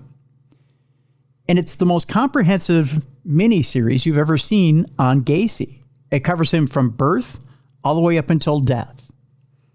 It's very impressive. Now, Karen had some interesting things to say about John Wayne Gacy, some things that you've probably never heard anyone say about him. She got to know him intimately. She visited him weekly. And she had extensive talks with him. And if anything, she feels like she really got through to Gacy. One, because she wasn't anyone that he was, let's face it, sexually attracted to, so he didn't want to kill her. And two, he felt like he was developing a bond with her, so he did open up a little bit. In fact, he did gift her some special paintings, of which you can hear about in the program that we have archived on her. Well, here's a chilling clip about a quote that Gacy's cousin said to Karen Conti about what would have happened if Gacy would have had access to today's internet. Keep in mind, Gacy was a serial killer in the 70s. But what would have happened if Gacy could have gotten a hold of a mobile device or a PC? Let's let Karen Conti tell you right now. I think there's a quote from his nephew in the book, which is kind of chilling. And I don't know if you know the quote I'm talking about, where you ask him, if John Wayne Gacy were exposed to the internet, do you think that there wouldn't have been any killings, that he wouldn't have killed 33 people and put them in his crawl space, that he would have just been able to experience and been a homosexual and not have killed anybody and have not experienced that rageful, murderous side of him? Do you remember what his nephew said? He said words to the effect, Karen, if there were an internet when John was doing his killing, there'd be a lot more of them. Oh, that's just chilling. To think that the internet would have proliferated John Wayne Gacy and not helped him is chilling. So tell me that wasn't creepy. A little bit more information for you now about John Wayne Gacy. All right, so when I had John Borowski on the program just last week, I had brought up the fact that at one point Gacy's brain was for sale. And it was for sale by a psychologist that for some reason had Gacy's brain. This still crosses me up. I still have a hard time wrapping it around my head exactly how a psychologist got a hold of Gacy's brain. Well, Karen Conti is here now to explain how that happened and why it was that Gacy's sister didn't want to sell his brain to Zach Bagans. We banter back and forth as to why Gacy, who loved being famous and loved being the center of attention, wouldn't have wanted his brain to go to Zach Bagans. Here's that clip right now. In the book, you mentioned that there's a television ghost hunter that tried to purchase Gacy's brain after he had been executed. I don't want to, we're going to step ahead and then come back here. That there was a television ghost hunter that tried to purchase Gacy's brain from a psychologist who had, I don't know how a psychologist gets a hold of Gacy's brain after an autopsy, but it happened. Can you explain? Can we get into this a little bit? How does this psychologist get a hold of his brain, first of all? So she was a psychiatrist. A psychiatrist, I'm sorry. And she had offered the family to look at the brain after the execution to see if there was anything damaged in his brain, so that maybe there could be some explanation. He had had 2 traumatic brain injuries when he was young that hospitalized him, and that has been known to cause people to change their empathy factor or their impulse control issues. So she took the brain and she said there was nothing wrong with it. It was completely normal. But the family just never got it back and never really thought about it. And so flash ahead, like all these years, it's 28 years or 29 years, we hear that she's getting ready to sell this brain to the Haunted Museum in Las Vegas, place that I've been actually, that has Gacy memorabilia along with Kevorkian's killing machine and all kinds of interesting artifacts. Sure. And so the sister was outraged. She's like, you can't, that's just awful. So she tried to get it back, and then she hired me. I did it for nothing, obviously. And I sent a bunch of emails, and finally I sent a real stern legal letter saying, how dare you? And so the brain arrived in my office in a box that said, do not tilt this end up. And I walked into my office and my entire staff was standing around it, like backing up like this. And so that was the only victory I really got for Gacy, actually. Got his brain back. From the same article, I want to read you something, Karen. And I want to see if this wouldn't have changed Gacy's sister's mind. The reason, now I remember earlier I had told you that Gacy's stepdaughter sold that stuff to Zach Bagans, right? And this is a direct quote from Zach. And I found it interesting. And this kind of changed my mind. Now, in the book, you remember different times Gacy would say that things would live on long after him. He would talk about your career. Your career was going to go on long after him, and you're going to have a heck of a career based on what he had, you representing him, and your career was going to go gangbusters, right? And you talk about how the evil that men do go on long after they die, right? Things that go on long after. And you kind of talked about how he had a little bit of a vanity streak, how, he would, the whole wanting to be famous type thing, right? I want you to hear about this quote about the reason why, and I'm trying to find this quote here, the reason why Zach decided to purchase this stuff and put it in the museum. I found it interesting. Okay, so it says here that Zach said he told TMZ he was intrigued by the letters because they showed a different, more loving side to the killer who was executed in 1994. That he took and he bought those letters, and he bought the stuff from the stepdaughter and put it in the museum because he wanted to see the loving side of Gacy, and he wanted that to be on display. Not necessarily that he wanted to display the evil side of Gacy. It makes me question why he wanted the brain then. With that in mind, I wonder if Zach would have had the chance to sit down with Gacy's sister and talk to her about why he wanted that brain. If he would have given her the money directly, could there have been another deal?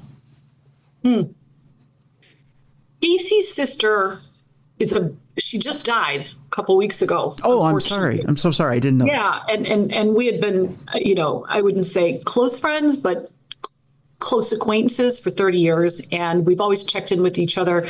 And, I will say this, when you are a family member of a John Gacy, you change your name, you move out of town, your kids change their names, everyone runs from it.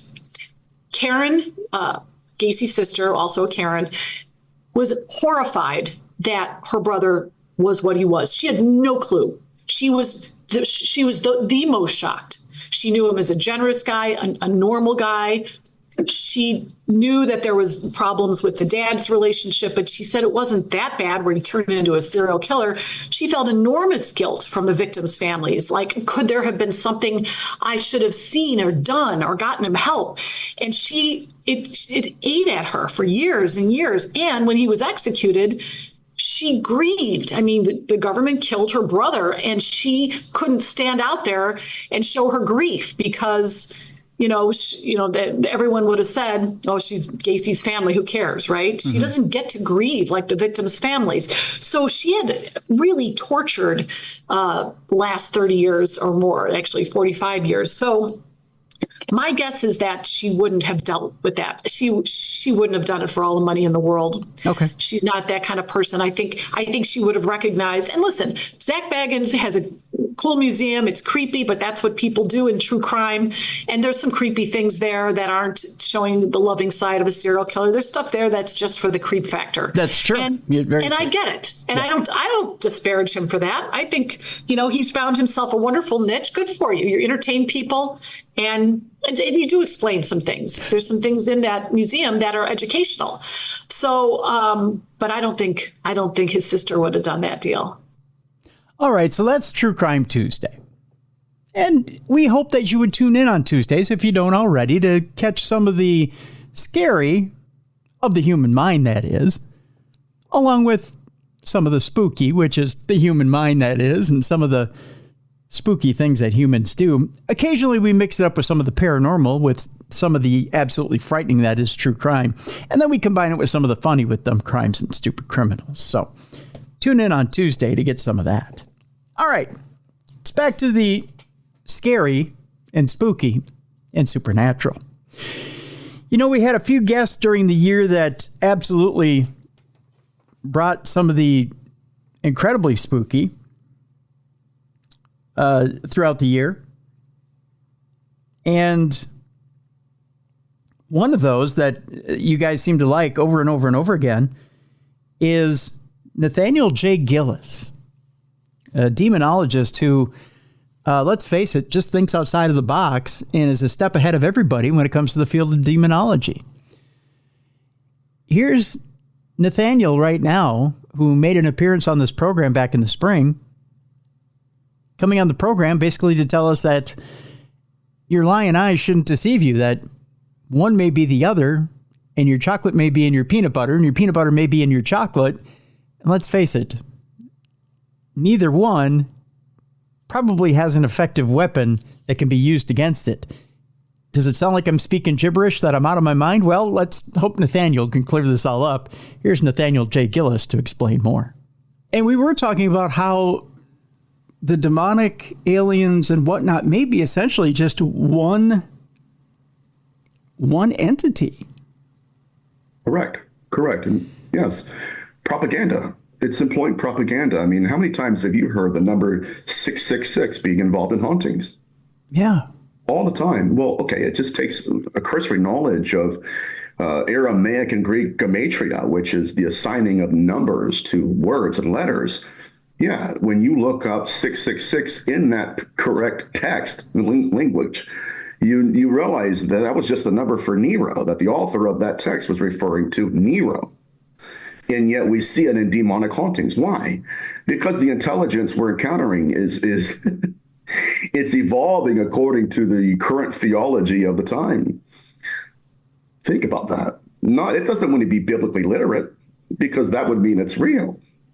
That the tradition it's knowledgeable of, but it's employing this as a tactic. Well, what would a demon do what would a demon do, or what would a demon be seen as to the working man who has little biblical training, but hears and has heard that 666 is the mark of the beast? Of course he would appear as that.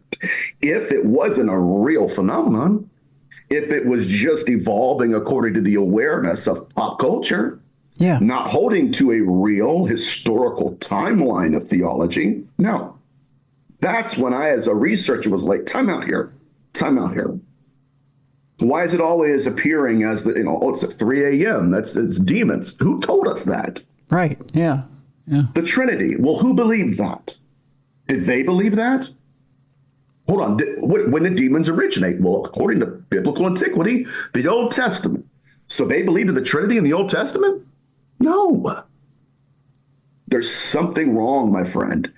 And it's been quite an event in my life, because you look at these cases, it's almost like I was researching something without knowing I was researching it. And so to me, possession is not just a relocation of consciousness, it's the replication of whatever the species is. And so by virtue of religious traditions, it has propagated mis and disinformation in order to get us to pay attention to something. Meanwhile, they're replicating their species in a way that we're just now starting to understand. But whatever this phenomenon represents to us, it has the proto-intelligence, has the ability to lean into and out of archetypes.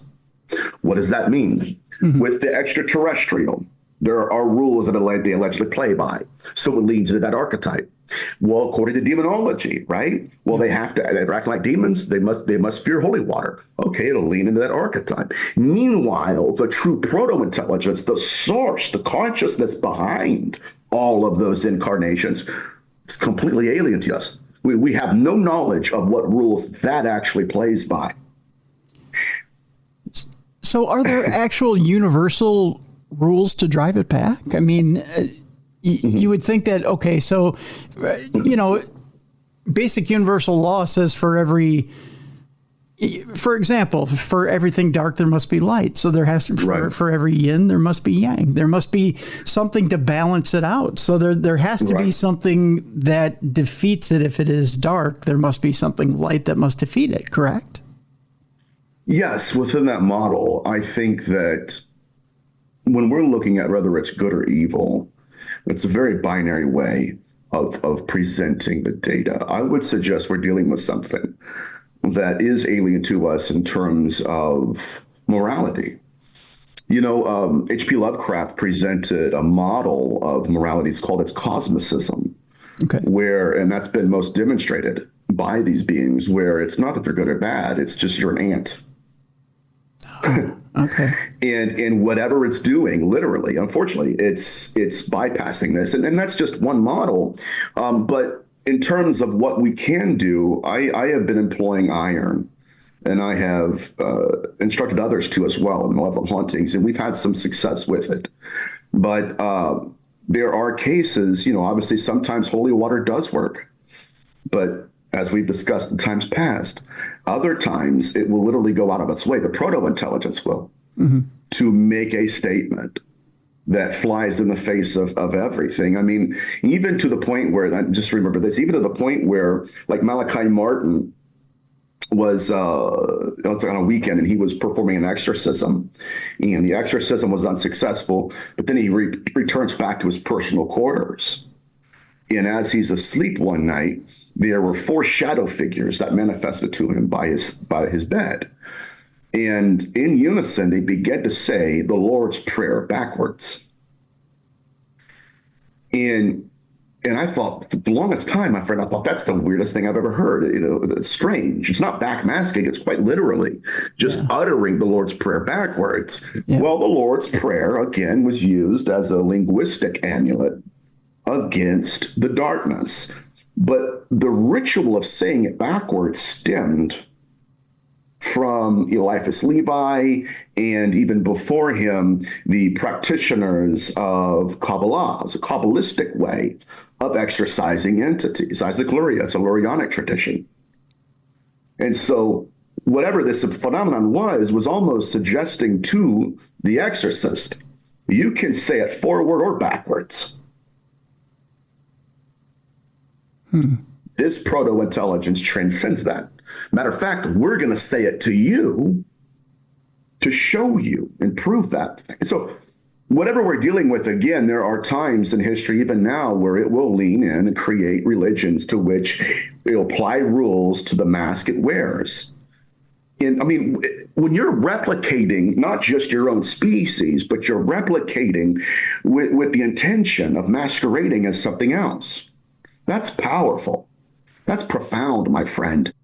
Well, if that didn't get you to maybe curtail your sleep tonight, maybe this will.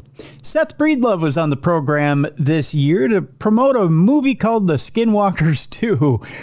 Another subject that gets people's skin to crawl a little bit. The movie The Skinwalkers 2, which is put out by Small Town Monsters, was quite creepy indeed. In fact, if you watch any of the footage of anything changing shape or coming up on your Ring cameras or walking right up to your house and just, I don't know, standing on your roof and howling or knocking or wanting to come down your chimney, you pretty much will lose sleep for about a week. I'm just saying. Seth was gracious enough to come on the program and talk about the movie. And when he did so, he was talking about how one gentleman absolutely broke down during the filming while talking about what one skinwalker was doing to not only his family, but to his father. Here's that clip right now. There is a gentleman who appears at the end of the movie who has an absolutely frightening tale. I wasn't going to jump into this until the end of the interview, but I think I want to talk about it now. And let's talk about it just briefly now. And I don't want to get too deep into it. Like I said, I want to leave it for people who watch the movie. But he talks about his father being a medicine man.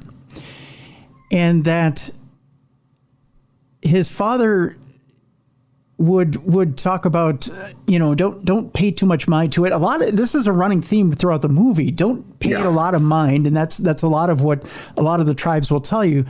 We don't address it. We don't talk about it. But the one thing he said about his father was that when he would, I'm trying to find the right words here, Seth, that his father, not that he would draw these things to their home, but these things were drawn to his home. So essentially, he would try to go to sleep at night, and he would hear these skinwalkers outside of his home, to the point where one night he tries to go to sleep, and he hears one on the roof. Yeah. Which is absolutely chilling. I'm not going to tell the rest of the story. I want to leave it for people who watch the movie. But the terror in this man's eyes, to the point where he's got tears in his eyes, Seth, and he's having a hard time getting through the story. And this is a grown man who's trying to get through this story, and you can see that the fear is so real, and almost like the skinwalker is standing in front of him at this particular point. I got to ask you, at that point, as a filmmaker, is it hard for you to not want to empathize with your subject? And I mean, I realize you have to remain impartial, and you're getting through, your material, and you're gathering this material, but emotionally, you have to tie yourself somewhat into your subject as well. How do you separate and get through your material and not try to tie yourself into your material? The emotion there too is coming from the fact that this thing basically attacked his dad. That's the other part of that story is that the skinwalker ended up attacking his dad, and he has some feelings about that and emotions. When it comes to that, I'm not trying to remain impartial at that, when I'm interviewing a witness who has a strong emotional reaction to it. I definitely empathize with any witness, unless this is like a case, and this has only happened like one or two times where I interview someone I'm 100% convinced they're making their story up. Every witness that I interview, I end up empathizing with pretty strongly, but especially the ones who are emotionally wrecked by it and still, have a hard time expressing, what happened to them. What always strikes me is these people have nothing to gain by telling us these stories, but they do. They open up about their story. There's nothing for them to gain from that, and so we have to really respect the fact that they're willing to sit down with us. All they're going to get is, made fun of or whatever, by people who see the movie. So just documenting it is the biggest part of that. That's all that I've talked to witnesses where, maybe they're at the end of their lives or close to the end of their lives, and for them, they just want the story on camera so that when they're gone, that's down somewhere. There was a lady we interviewed in Alaska 2 years ago, this very elderly native lady, and she told us a story about seeing a Bigfoot in the mountains when she was a child, and that was her entire reason for telling us the story. Was she's not going to be here much longer. That's what she told us. I'm not going to be here much longer. I just want to make sure that I have this documented somewhere. So all right, we're getting close to the end of the program here on our year in review 2024, which is also known as our 19th anniversary show right here on Darkness Radio. As we head into 2025, a brand new year. Actually, we're in 2025. It's January 2nd, so technically we're in a brand new year. I hope you're having a happy new year, everybody, and you're enjoying your New Year's break if you're still on vacation. One of the things you may be doing is you kick back and you're enjoying your new year is you're watching a little bit of paranormal TV. If you're doing so, then maybe you're watching a little program called Alien Encounters, which airs on Discovery and on Max. It features one of our guests from this last year by the name of Mitch Horowitz. Now, Mitch is an award-winning historian. He's an author of Modern Occultism, and he's also one of the leads of this wonderful program and knows his stuff. I'll just tell you that much. Mitch is one of the guys who, let's face it, if you were looking for the ultimate guest, whether it was on modern occultism or on UFOs, this would be the guy that you want. I mean, first of all, he's darn good looking, ruggedly handsome, and he knows his stuff. So it was my pleasure to have him on for the first time on the program, and I'm hoping to have him back here in 2025. Well, here's a clip about the show. And I was kind of impressed because this is one of the first shows I'd ever seen where they actually had solid, tangible evidence of the topic that they were covering. So here's Mitch now talking about actual solid, tangible evidence that was actually brought to him on one of these shows that they had screened, and him talking about his surprise. Here's Mitch now. So what's more perfect than you're in Roswell and you come across, is he a geologist that you run across? Frank Kembler, yes, he's a geologist and a professor of earth science at New Mexico Military Institute. And Frank claims he brings you a little piece of metal and claims that he's gone over the Roswell crash site and claims he has evidence from the crash site. Yeah.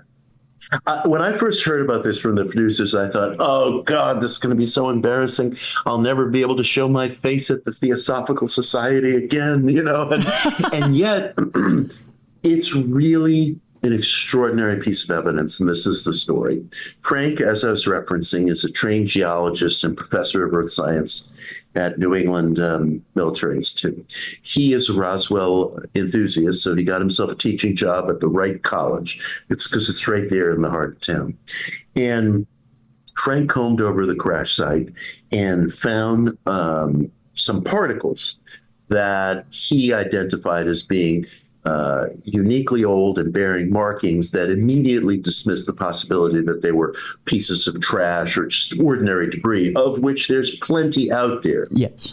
Yeah. And the first thing I said to Frank, and you'll see this on the show, is, look, this is the most famous alleged UFO crash site on Earth. Wingnuts, scientists have been combing over this place for years. If anything ever happened there and it was covered up by the so-called men in black, that's another coterie of people who've been combing over this place. How on earth, after 75 years, could you find any material evidence if, in fact, anything happened at all? And he explained to me the nature of a debris field and how things get buried under layers and anthills and so forth.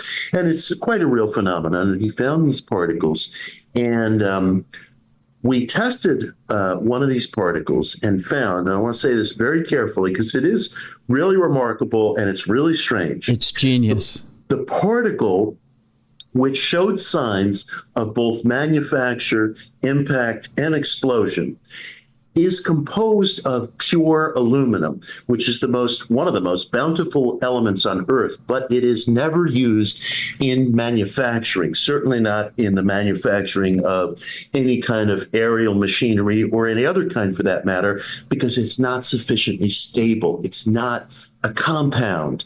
The aluminum that we use, the aluminum that's in your kitchen, the aluminum that makes an aircraft, the aluminum that makes a bicycle is compound aluminum, because pure aluminum is too flexible and unstable. And yet this aluminum fragment distinctly showed signs of manufacturing, impact, and explosion. What the hell was it doing there?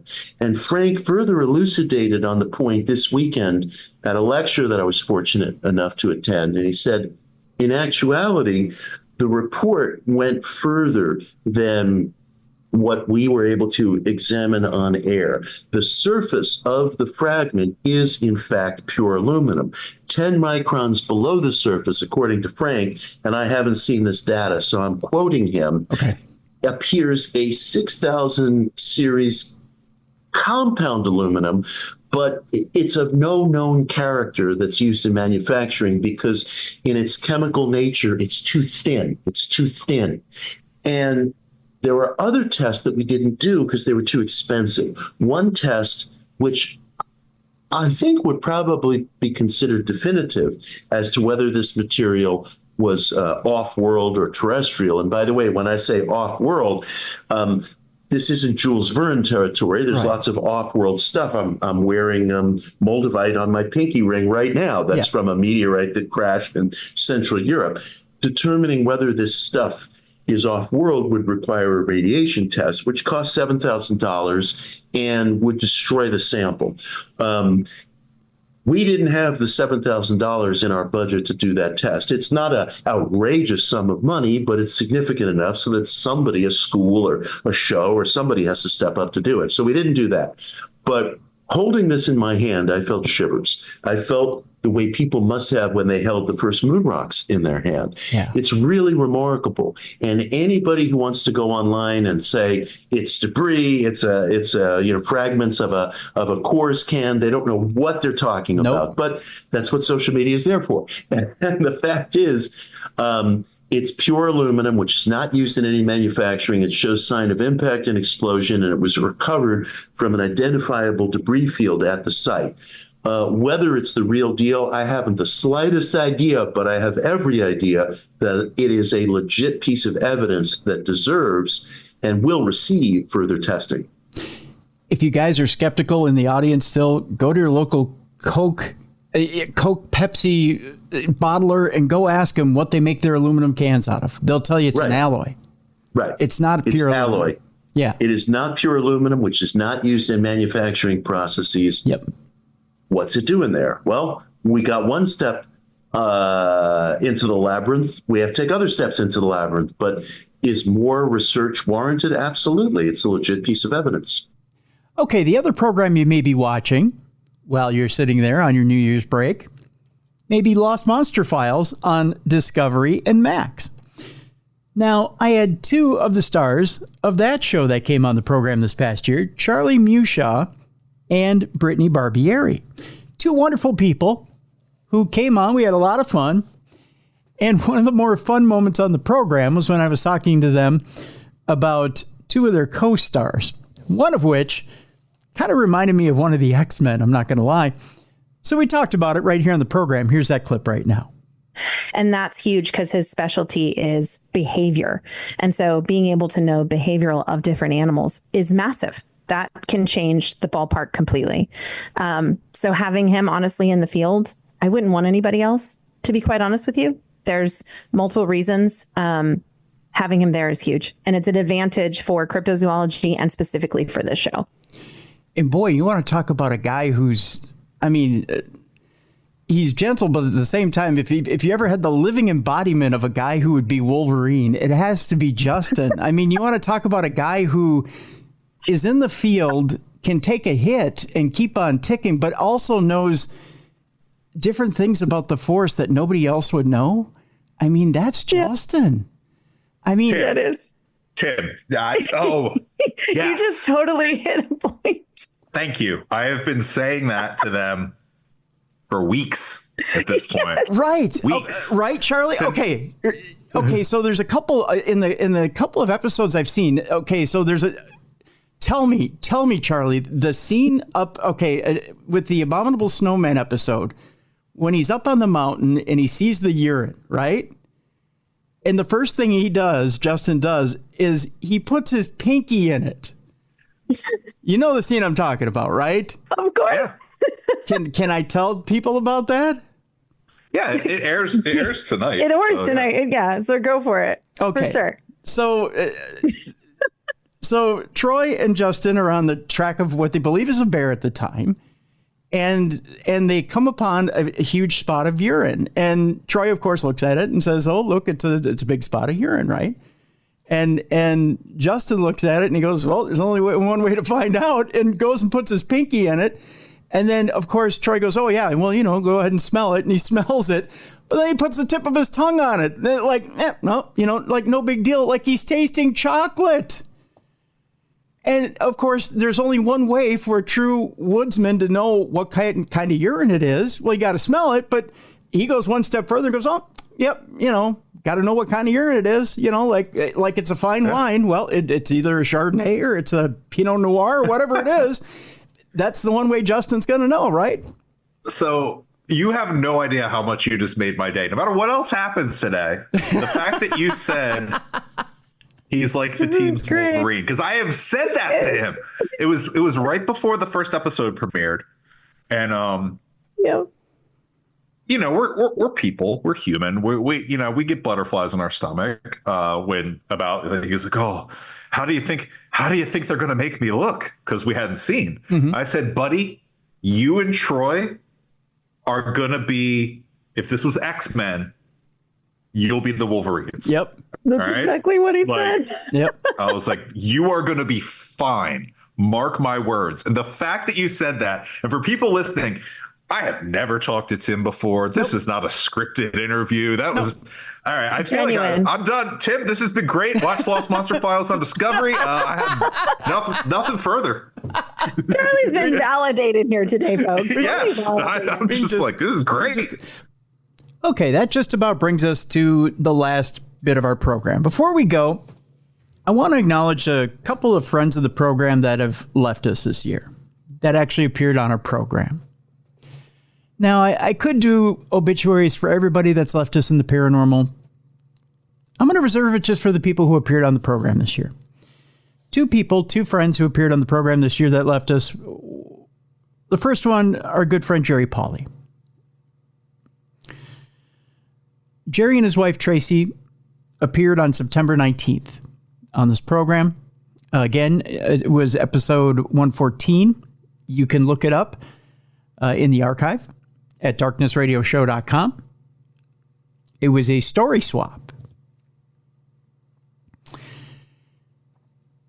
In passing, just real quick, I want to mention that Jerry, again, I've mentioned it before during the year. I want to mention it one more time. I mentioned it right after Jerry's passing, right after Halloween.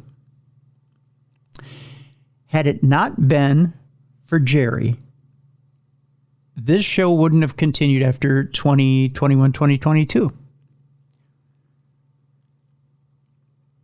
He was very instrumental in continuing this new version of Darkness Radio.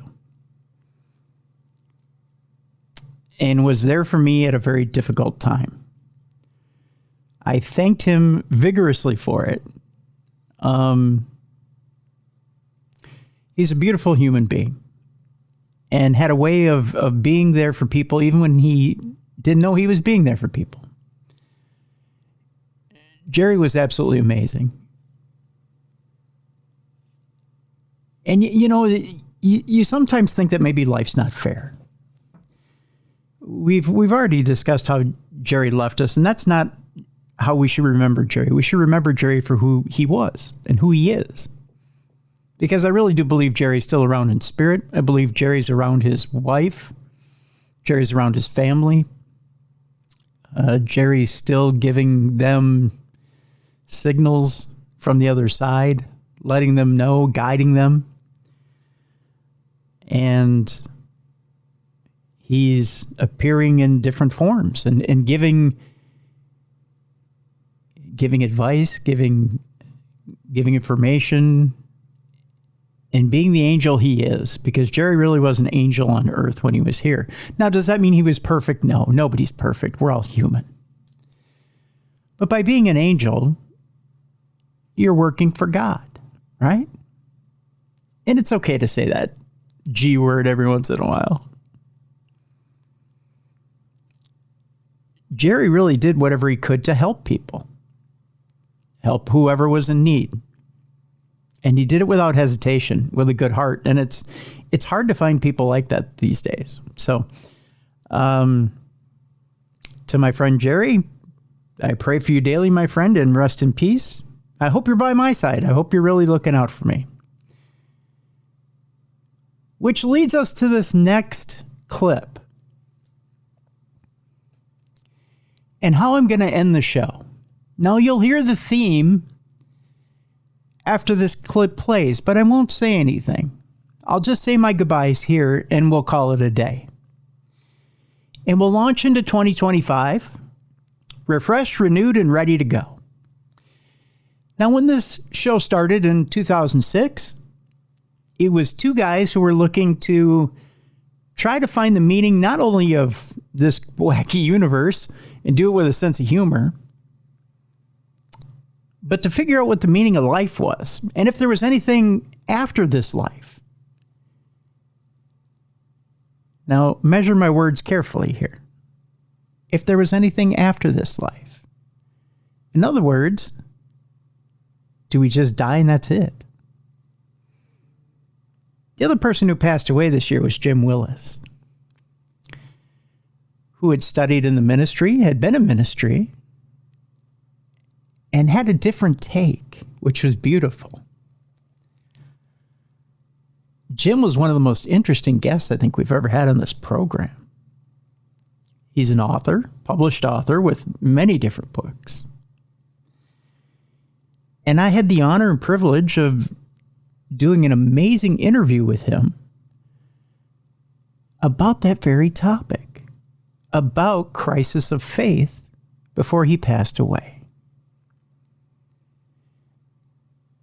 And what's funny is I found the perfect clip to go out on, and this is your big surprise to end the program. This is for everybody who's still stuck in that place that we were at in 2006.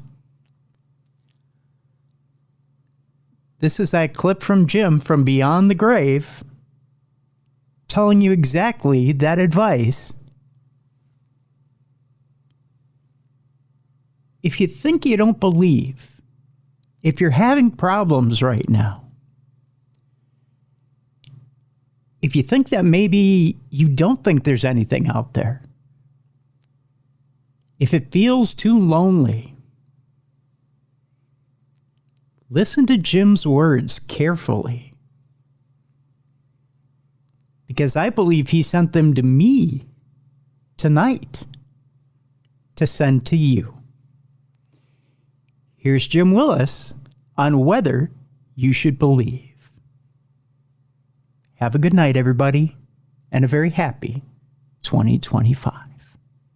If you're someone who maybe is questioning, and I know it's healthy to question. I'm not saying this is not a natural thing to do, but maybe you're in the middle of your life, and this is when it tends to happen. When you're mm-hmm. Maybe around your 20s, 30s, 40s, you're thinking to yourself,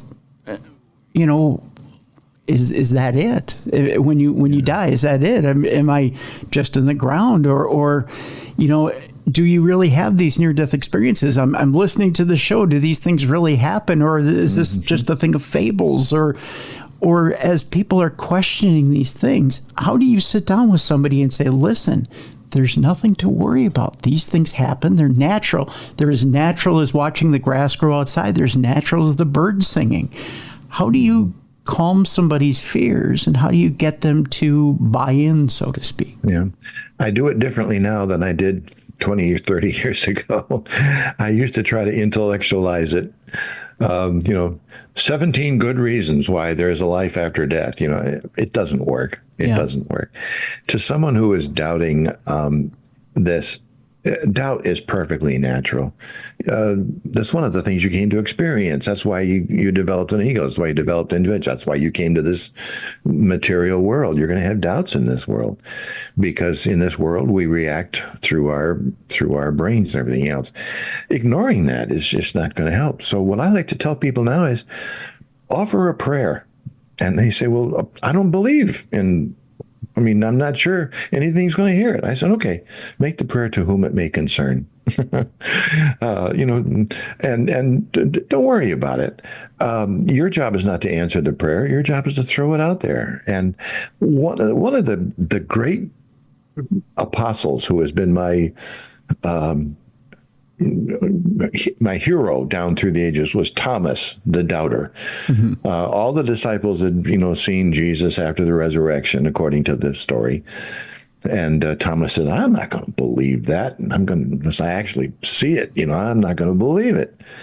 And all of a sudden, there, he saw and he believed. And the other person that I love, when the story about when Jesus was talking about the poor sick man, and Jesus said, to pray, and he said, I believe, help thou mine unbelief. Why not? Yeah. What have you got to lose? Throw it out there, and that puts the impetus on the spirit to contact you. And then keep your eyes open. I've come to believe there is no such thing as coincidence, that serendipity is very real, and that if you throw this out to the universe, out to a spirit being that you may not even believe in, or you may just maybe 10% believe, but 90% don't, throw it out and say, if you're there, help me through this. And then keep your eyes open. And you'll be surprised. You'll turn on the television and see just the program you want. You'll put on YouTube or something and just hear just the podcast you need. I almost guarantee that somebody is listening to us talk right now who doesn't really believe. And I challenge you right now, whoever you may be, throw it out and say, is this real? And then just do the best you can with it, but don't be ashamed of not believing, and don't knock yourself for not believing. Admit the truth. Okay, you don't believe. Fine. That's not your problem. Throw it out there and see what happens. And I guarantee that there's somebody listening right now who will receive an answer